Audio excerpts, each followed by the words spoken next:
আমাদের চারপাশে এক নতুন বিপ্লব ঘটে চলেছে।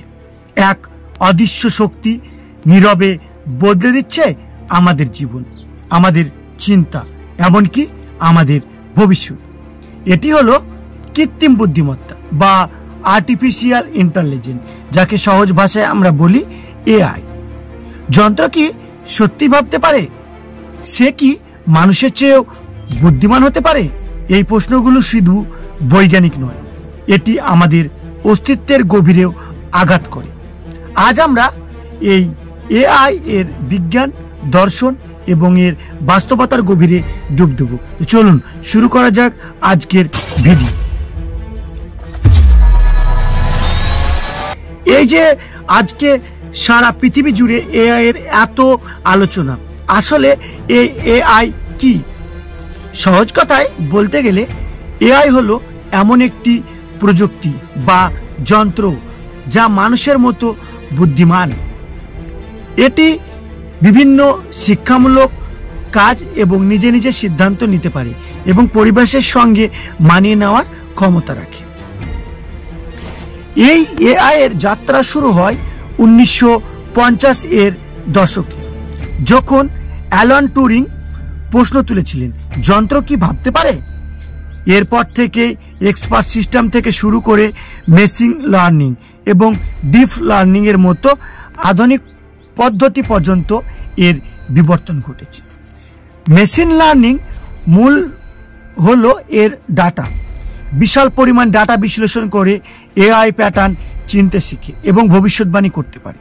আর ডিপ লার্নিং হলো নিউরাল নেটওয়ার্কের উপর ভিত্তি করে তৈরি, যা মানুষের মস্তিষ্কের মতো কাজ করে। এটি ছবি চেনা, ভাষা বোঝা এবং জটিল ডেটা থেকে বিভিন্ন অর্থ বের করতে পারদর্শী হয়। আজকের দিনে এই এআই আমাদের স্মার্টফোনে ভয়েস অ্যাসিস্ট্যান্ট হিসেবে কাজ করছে। আমাদের পছন্দের গান, সিনেমা, বিভিন্ন সাজেস্টিভ, এমনকি রোগ নিরাময়ের ওষুধ, নতুন নতুন আবিষ্কার এবং বিভিন্ন গবেষণারও কাজ করছে। সেলফ ড্রাইভিং থেকে শুরু করে জটিল জটিল বৈজ্ঞানিক গবেষণাতেও আজ এআই এর প্রভাব অনস্বীকার্য। এআই এর উত্থান আমাদের সামনে কিছু গভীর দার্শনিক প্রশ্ন দাঁড় করিয়ে দিয়েছে। যন্ত্র কি সত্যি সচেতন হতে পারে? সে কি অনুভব করতে পারে, স্বপ্ন দেখতে পারে, নাকি শুধু প্রোগ্রাম করা নির্দেশাবলী অনুসরণ করে? চলুন জানা যাক। চেতনার কঠিন সমস্যা অর্থাৎ হার্ড প্রবলেম অফ কনসাসনেস হলো এই যে কিভাবে বস্তুগত ব্রেন থেকে আত্মগত অনুভূতি বা অভিজ্ঞতা তৈরি হয়। এআই বিজ্ঞানের প্রশ্নের মুখোমুখি।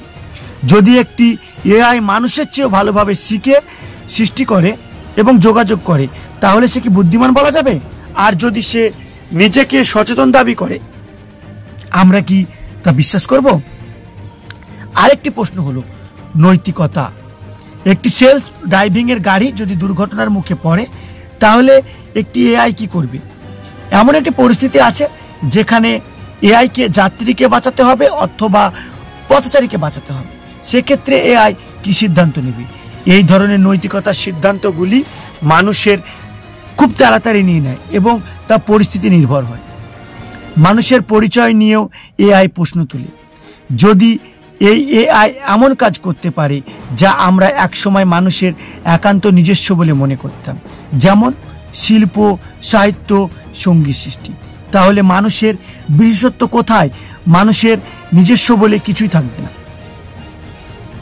দার্শনিক বিবর্তক অন্যদিকে অন্য কথা বলছে। বাস্তবতার মাটিতে এআই এর প্রভাব সুদূর প্রসারী। ইতিবাচক দিক থেকে এআই আমাদের জীবনকে অনেক সহজ করতে পারে। এটি চিকিৎসা ক্ষেত্রে দ্রুত রোগ নির্ণয় করে জীবন বাঁচাতে পারে, কৃষিক্ষেত্রে উৎপাদন বাড়াতে পারে, এমনকি জলবায়ুর পরিবর্তনের মতো বৈশ্বিক সমস্যারও সমাধানে সাহায্য করতে পারে এআই। কিন্তু বন্ধু, চ্যালেঞ্জও কম নয়। একটি বড় উদ্বেগ হলো কর্মসংস্থান। বর্তমানে জনসংখ্যা বৃদ্ধি আর কর্মসংস্থান আমাদের সব থেকে বড় চ্যালেঞ্জিং বিষয়। অনেক বিশেষজ্ঞ মনে করছেন এই এআই, অটোমেশন লাখ লাখ মানুষের চাকরি কেড়ে নিতে পারে, যদিও নতুন চাকরির সৃষ্টি হতে পারে, কিন্তু সেই পরিবর্তনের সাথে মানিয়ে নেওয়াটা হবে এক বিশাল চ্যালেঞ্জিং ব্যাপার। আরো একটি প্রশ্ন থাকে গোপনীয়তা নিয়ে। গোপনীয়তা এবং ডাটা সুরক্ষা আরেকটি গুরুত্বপূর্ণ বিষয়। এই এআই নির্ভর করে বিশাল ডেটার উপর, যার মধ্যে আমাদের ব্যক্তিগত তথ্যও থাকে। এই ডাটার অপব্যবহারে সুরক্ষার অভাব ডেকে আনতে পারে। সর্বোপরি এআই এর নিয়ন্ত্রণ, যদি একটি সুপার ইন্টেলিজেন্ট এআই তৈরি হয়, তাহলে তাকে কিভাবে নিয়ন্ত্রণ করা হবে, তা লক্ষ্যগুলো যদি আমাদের সামঞ্জস্যপূর্ণ না হয় তাহলে কি ঘটবে? এই কন্ট্রোল প্রবলেম নিয়ে বিজ্ঞানী এবং নীতি নির্ধারকরা গভীরভাবে চিন্তা ভাবনা করছেন। ভবিষ্যতে আমরা এই এআই এর সাথে সহাবস্থান অর্থাৎ একসঙ্গেই বাস করব। এটি শুধু একটি টুল বা যন্ত্র নয়, এটি আমাদের সঙ্গী হতে পারে। আমাদের সকালে ঘুম থেকে উঠা থেকে শুরু করে ঘুমোতে যাওয়া অবধি আমাদের নিত্য সঙ্গী, আমাদের সক্ষমতা বাড়াতে পারে। কিন্তু এর জন্য প্রয়োজন সঠিক নীতি, কঠোর নৈতিক নির্দেশনা এবং বিশ্বব্যাপী সহযোগিতা। এআই একটি জটিল এবং দ্বিমুখী তলোয়ারের মতো। এর একদিকে যেমন অপার সম্ভাবনা, অন্যদিকে রয়েছে বিশাল ঝুঁকি। এটি শুধুমাত্র বিজ্ঞানীদের কাছে নয়, বরং প্রতিটি মানুষের কাছে আজ নতুন যুগে প্রবেশ করছে। আমরা এই প্রযুক্তিকে দায়িত্বের সাথে তৈরি করতে হবে, যাতে এটি মানবজাতির কল্যাণে ব্যবহৃত হয়।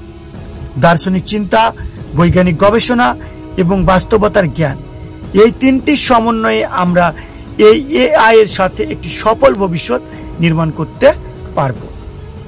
ভবিষ্যৎ এখন আমাদের হাতের মুঠোয়। আমরা কি এমন এআই তৈরি করব যা আমাদের দাসত্ব করবে, নাকি আমরা এমন এআই তৈরি করব যা আমাদের জীবনকে আরো উন্নত করবে? এই প্রশ্নের উত্তর আমাদের সম্মিলিত প্রচেষ্টার উপরই নির্ভর করছে। তো বন্ধুরা, আজকের এই ভিডিও যদি আপনাদের ভালো লেগে থাকে তাহলে লাইক, শেয়ার, কমেন্ট করুন, আর জানান এর পরবর্তী ভিডিও কোন বিষয়ের উপর আপনারা চান আমরা দ্রুত নিয়ে আসবো আপনাদের সামনে। ভালো থাকবেন, সুস্থ থাকবেন, দেখা হবে পরবর্তী অন্য কোনো ভিডিওতে।